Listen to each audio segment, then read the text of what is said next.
राम राम मंडळी, काय मग कसं आहे, बरं आहे का? तर मंडळी, खूप दिवस आपली भेटच नाही का? मग काय, सकाळ सकाळ एका कामानिमित्त निघालो होतो पुण्याला. खूप दिवसांनी बसचा प्रवास करणार होतो. मग काय, खूप आवडीने गेलो बसमध्ये, पण आम्हाला बसायलाच जागा नाही भेटली. गेलो उभं राहून, काय आम्हालाच लय हाऊस ना. तिथे पोहोचल्यावर सुरू झाली ती रिक्षाची सवारी. काय मंडळी, गावातून शहरात गेल्यावर एक वेगळीच फिलिंग येते नाही का? जिकडे तिकडे नुसते बिल्डिंगच दिसत होत्या. त्यानंतर सगळ्यात पहिले गेलो ते पूनमताईला लॅपटॉप घ्यायला. तिथे लॅपटॉप फायनल केला आणि बसलो टाइमपास करत. त्यानंतर आम्हाला खूप भूक लागली होती. मग काय केलं, ऑर्डर. इतकं ऑर्डर केलं की सगळ्यात पहिलं काय खावं हेच कळेना. पुण्याला आलोच आहे तर घरी जाण्याच्या आधी फिरून यावं म्हंटल. तिथे आमचं कुठे जायचं हेच ठरेना. पावसाचं वातावरण झालं, मग गरम गरम चहा पिलो. तितक्यात आम्हाला न्यायला आली गाडी. कुठे जातो हे सांगायचंच राहिलं नाही का? फायनली पुण्यातल्या FC मार्केटला फिरून येऊ असं ठरलं आणि गेलो. वातावरण तर इतकं भारी झालतं ना.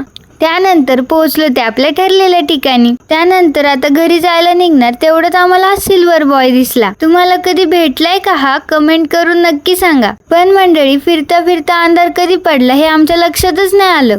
मग काय, PMT ने निघालो, पण तिथे तर उभं राहिलं पण जागा नाही. मग काय, सगळं फिरून झालं, आता निघालो होतो गावाला. आम्हाला घरी पोहोचायला खूप लेट झालतं. काय मग मंडळी, फॉलो, लाईक, कमेंट करायला नका उशीर करू, पटकन करून घ्या की.